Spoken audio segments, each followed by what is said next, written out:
Du hast eine Unterschriftsanfrage per FP-Sign bekommen. Dann zeige ich dir in diesem Video einmal, was du jetzt machen musst, und dafür nehme ich dich mit auf meinem Bildschirm. Du hast wahrscheinlich gerade per E-Mail eine solche Nachricht bekommen, also so eine Signaturanforderung für ein Dokument, also zum Beispiel für deinen Jahresabschluss. Und du siehst dann hier einmal den Link von FP-Sign. Und wenn du da einmal draufklickst, dann kannst du da direkt unterschreiben, aber wenn du das bisher noch nie gemacht hast, du also keinen Account bei FP-Sign hast, dann musst du erstmal auf neuen Account registrieren klicken. Dann öffnet sich die Eingabemaske, wo du deine persönlichen Daten eintragen kannst. Wichtig, hier geht es vor allem erstmal um die Sprache, um deine E-Mail-Adresse, dein Vor- und Nachnamen, und du musst ein Passwort vergeben. Außerdem ergibt es Sinn, dass du zum Beispiel deine Mobilfunknummer, also deine Handynummer einmal hinterlegst. Das kannst du dann später nutzen für die Zwei-Faktor-Authentifizierung. Das bedeutet, dass du nochmal dich legitimieren kannst durch so einen Code, den du per SMS bekommst. Alle Felder ohne rotes Sternchen sind optional.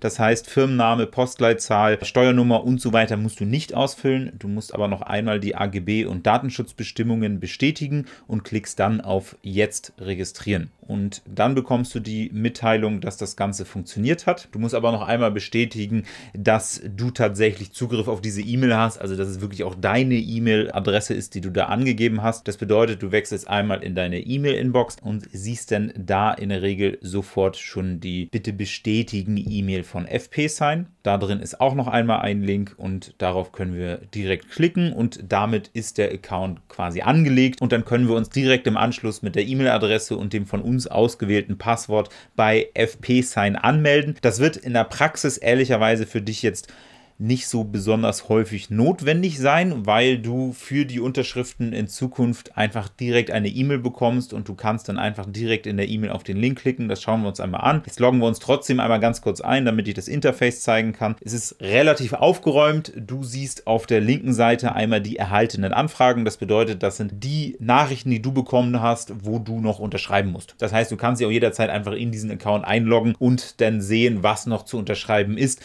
Du bekommst aber auch jedes Mal eine individuelle E-Mail. Und natürlich kannst du FP-Sign auch für deine eigenen Unterschriften nutzen. Das heißt, auch du kannst Anfragen zum Beispiel versenden, wenn du es denn machen möchtest und von jemandem eine Unterschrift brauchst, kannst du natürlich auch diesen FP-Sign dafür nutzen. Was wir uns aber einmal anschauen wollen, ist, wie sieht der ganze Prozess aus, wenn du dir schon einen Account angelegt hast. Und der ganze Prozess, wenn du schon einen Account bei FP-Sign hast, fängt eigentlich identisch an. Du bekommst eine E-Mail mit der Aufforderung, etwas zu unterschreiben. Wie zum Beispiel in diesem Fall die Signaturanforderung für das Dokument Vollmacht zur Zustimmung Übermittlung der Steuererklärung 2024.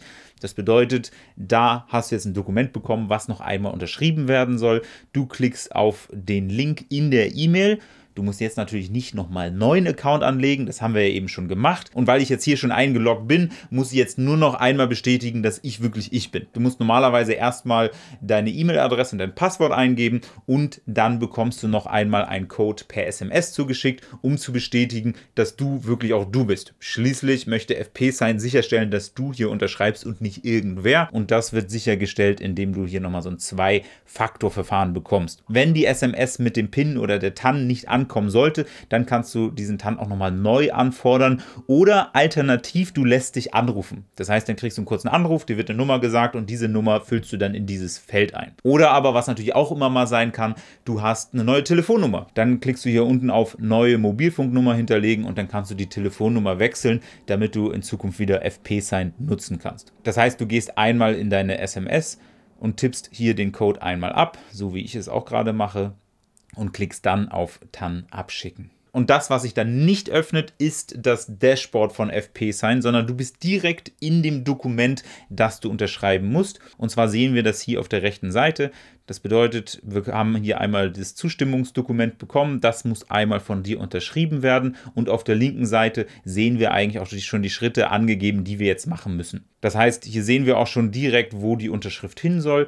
Auf der linken Seite gehen wir einmal auf Erstens, da haben wir die Möglichkeit zu unterzeichnen. Dann kann man, weil in dem Account sind ja die Namen hinterlegt, steht hier schon, Melchior Neumann kann ich jetzt unterschreiben. Ich kann da so typische Schriften auswählen, was ich persönlich ehrlicherweise immer mache. Ich habe eine Unterschrift auf meinem Computer, ich kann die hier hochladen und das ist dann wirklich meine Unterschrift, mit der ich hier unterschreiben kann. Auf der rechten Seite sieht man direkt, wie das Ganze dann aussieht. Das heißt, ich sehe hier, Melchior Neumann unterschreibt am 1.8. mit dieser Unterschrift. Ich kann die Signatur hier direkt als Standardsignatur einstellen. Das hat den großen Vorteil, dass ich beim nächsten Mal nicht mehr diese Bilddatei mit meiner Unterschrift hochladen muss, sondern er merkt sich das Ganze und in Zukunft unterschreibe ich immer mit dieser Unterschrift. Außerdem habe ich die Möglichkeit, auf jeder einzelnen Seite nochmal so ein Namenskürzel einzufügen. Das ist gerade bei mehrseitigen Verträgen manchmal sinnvoll. Hier in dem Fall aber nicht notwendig, weil wir nur eine einzige Seite haben.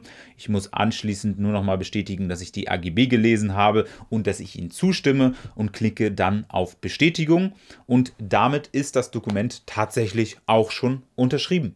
Das war's also im Wesentlichen. Natürlich hätte ich jetzt gerne auch einen Nachweis, dass ich das unterschrieben hätte, auch für meine eigenen Dokumente und meine eigenen Unterlagen. Und das dauert dann immer so ein paar Sekunden bis zu wenigen Minuten, bis ich tatsächlich auch nochmal das unterschriebene Dokument in meiner eigenen E-Mail-Inbox habe. Und in dieser E-Mail, die dann Signaturanfrage abgeschlossen heißt, gibt es dann 2 Anhänge, und zwar einmal das Protokoll, in dem dann genau steht, dass ich das unterschrieben habe, wo ich es unterschrieben habe und so weiter. Das heißt, das ist jetzt wirklich die Dokumentation, dass das Ganze auch legitim unterschrieben wurde. Und der zweite Anhang ist dann letztendlich das unterschriebene Dokument mit meiner Unterschrift, die ich da gerade eingefügt habe, und dem Zeitstempel, wann ich das genau gemacht habe. Und damit ist das Ganze erledigt und wir haben hier eine rechtsverbindliche Unterschrift. An dieser Stelle vielleicht noch ein kleiner Hinweis. Du musst das Ganze nicht am Desktop machen. Es gibt tatsächlich auch eine Smartphone-App. Das heißt, in Zukunft kannst du dann auch einfach per Smartphone unterschreiben. Zumindest wenn du dir die FP-Sign-App runterlädst, dann kannst du tatsächlich in Zukunft auch per Handy unterschreiben. Und wenn du dazu noch Fragen hast, dann lass mich das Ganze gerne im Kommentarbereich wissen. Und ansonsten bleibt mir eigentlich nur zu sagen, vielen Dank für die Unterschrift, vielen Dank für die Aufmerksamkeit und wir sehen uns beim nächsten Video. Ciao, ciao.